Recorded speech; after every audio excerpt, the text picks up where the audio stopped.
Lançado nos anos 80 pela Mattel, o Power Glove era um dos primeiros acessórios que buscavam tornar a interação com videogames mais imersiva, usando sensores que captavam os movimentos da sua mão. Você podia controlar os jogos por meio de gestos. Apesar do entusiasmo inicial, a precisão limitada do dispositivo e a dificuldade em configurá-lo acabaram por prejudicar a sua popularidade. Você sabia que o Power Glove apareceu no filme O Mago do Videogame em 1989, onde o garoto usava o acessório para jogar o Rad Racer 2? No lançamento do NES, Nintendo Entertainment System, em 1985, a Nintendo inovou ao introduzir um robô chamado Rob para ajudar a jogar determinados jogos, compatível com apenas 2 títulos. Rob usava sensores para responder a sinais luminosos exibidos na tela. Embora tenha sido uma curiosidade interessante, a complexidade e custo do dispositivo o tornaram inviável a longo prazo. Você sabia que o Rob foi usado como personagem em jogos como Super Smash Bros. E Mario Kart DS? O acessório que acompanhou o jogo Guitar Hero transformou os jogadores em astros do rock virtual. O controlador em forma de guitarra tornou-se icônico, permitindo que os jogadores pressionassem botões correspondentes às notas das músicas, criando uma sensação de estar tocando em uma banda real. Você sabia que o Guitar Hero Controller foi inspirado em um jogo japonês chamado Guitar Freaks? Com o lançamento de Dance Dance Revolution veio o tapete de dança, um acessório que tornou os jogos de ritmo ainda mais envolventes. Com setas direcionais, os jogadores tinham que pisar no tapete no momento certo, criando uma experiência de dança interativa. Você sabia que o tapete Dance Dance Revolution foi usado para promover a saúde e o exercício físico em escolas e academias? Em 1995, a Nintendo lançou o Virtual Boy, um dispositivo de realidade virtual. Apesar da ambição de oferecer uma experiência tridimensional,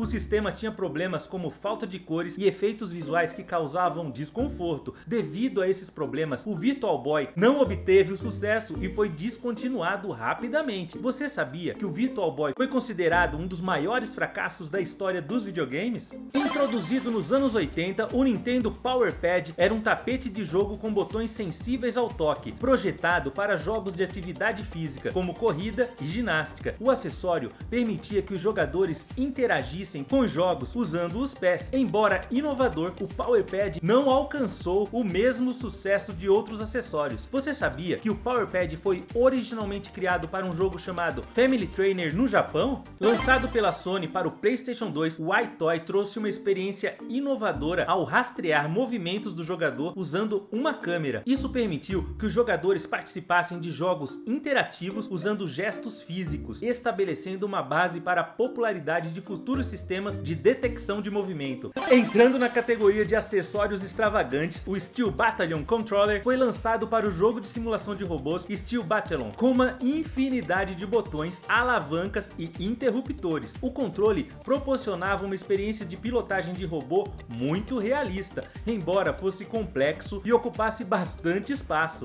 Você sabia que o Steel Battalion Controller custava cerca de $200 na época do seu lançamento? A Microsoft introduziu o Kinect para Xbox 360, eliminando a necessidade de controladores físicos, usando sensores de profundidade e uma câmera. O Kinect rastreava os movimentos dos jogadores e respondia a comandos de voz. Embora tenha sido bem recebido inicialmente, sua complexidade técnica limitou o suporte a longo prazo. Você sabia que o Kinect foi usado para diversos fins além dos jogos, como arte, educação e medicina? Um dos acessórios mais únicos, o U-Force, usava sensores para detectar movimentos das mãos acima de uma superfície. Isso permitia que os jogadores controlassem os jogos sem tocar fisicamente em qualquer coisa. Apesar do conceito intrigante, a tecnologia da época não permitia uma experiência de jogo precisa. Você sabia que o U-Force foi considerado um dos piores acessórios de todos os tempos pela revista Game Informer? Com a popularidade do Wii, a Nintendo lançou o Wii Fit Balance Board, uma plataforma interativa para jogos de exercício. Equipada com sensores de pressão, a prancha registrava movimentos do jogador e medições de peso, tornando os jogos de fitness mais envolventes e realistas. Você sabia que o Wii Fit Balance Board foi usado para treinar astronautas da NASA? Essa é para os pescadores de plantão. O acessório para a pesca do Dreamcast permitia que os jogadores simulassem a experiência de pescar. O controlador tinha um carretel físico e uma vara de pescar que se conectava ao console. console. Isso adicionou uma camada extra de realismo aos jogos de pesca, permitindo que os jogadores sentissem como se estivessem realmente pescando. Você sabia que o Dreamcast Fishing Controller era compatível com outros jogos além dos de pesca, como Soul Calibur e Virtua Tennis?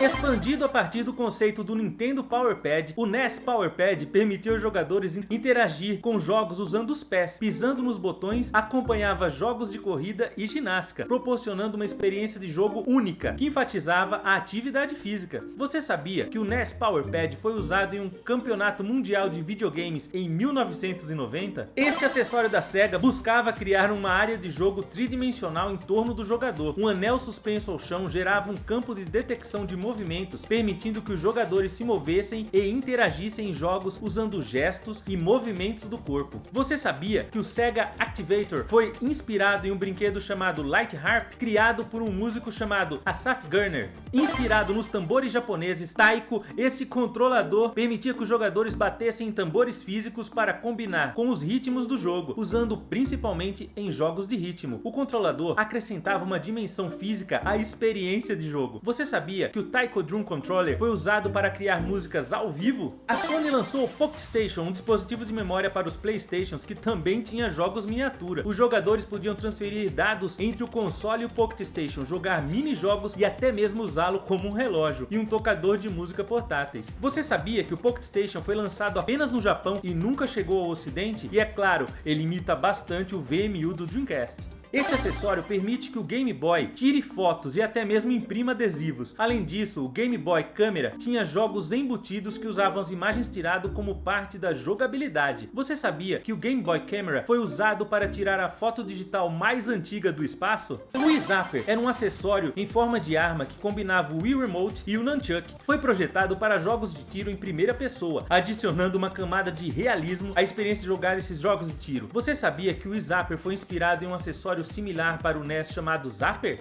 Para jogos como Rock Band, instrumentos em tamanho real eram usados para simular tocar músicas em uma banda. Guitarras, baterias e microfones permitiam que os jogadores se sentissem como músicos de verdade. Você sabia que os instrumentos de Rock Band foram usados para criar música real por artistas como Weezer e The Flaming Lips? Este acessório de tiro permitia aos jogadores atirarem alvos usando comandos de voz. Usando o microfone, o jogador podia dizer "fire" para atirar. Embora fosse uma ideia interessante, a precisão nem sempre era confiável. Você sabia que o NES Laser Scope foi criado por uma empresa chamada Konami, famosa por jogos como Castlevania? A Sega lançou um controle com um analógico 3D antes que isso se tornasse comum. O analógico permitia movimentos mais sutis e precisos, mas sua utilização não era tão ampla quanto os controles analógicos modernos. Você sabia que o Saturn 3D Controller foi criado para acompanhar o jogo Nights into the Dream? Um dos jogos mais aclamados do console. A Nintendo introduziu as figuras Amiibo, que podem ser colocadas em consoles para desbloquear conteúdos em jogos compatíveis. Isso combinava o mundo físico com o virtual, proporcionando uma interação única entre brinquedos e jogos eletrônicos. Você sabia que existem mais de 200 modelos diferentes de Amiibo, representando personagens de diversas franquias da Nintendo e outras empresas? Este acessório de jogo de ritmo da Nintendo permitia que os jogadores tocassem músicas em uma bateria física, acompanhava jogos como Donkey Konga, proporcionando uma experiência de jogo musical diferente. Você sabia que o jogo de bateria Donkey Konga foi baseado em um instrumento tradicional japonês chamado taiko? Para jogos de corrida no Wii, a Nintendo lançou o Remote Wheel, um volante onde o controle Wii Remote poderia ser encaixado. Isso adicionava uma sensação mais realista aos jogos de corrida e incentivava os jogadores a se envolverem mais fisicamente. Você sabia que o Wii Remote Wheel foi usado para promover a segurança no trânsito em uma campanha da Toyota? Você já imaginou estar imerso em um mundo de jogos enquanto está acomodado em uma cadeira? A cadeira Scorpion não é apenas um assento, é uma passagem para uma experiência de jogo futurista. Inspirada em veículos de ficção científica, essa cadeira é projetada para envolver os jogadores em um ambiente de alta tecnologia. Com design ergonômico e elegante, a Scorpion oferece conforto e funcionalidades surpreendentes, equipada com suporte para monitores curvos e sistema de iluminação LED. A Scorpion cria uma experiência envolvente e emocionante. O mais surpreendente, o seu valor atual supera R$17.000. Imagine explorar mundos virtuais, pilotar naves espaciais ou competir em pistas de corrida nesse trono tecnológico. Você sabia que a cadeira Scorpion foi criada por uma empresa chinesa chamada Cluvins?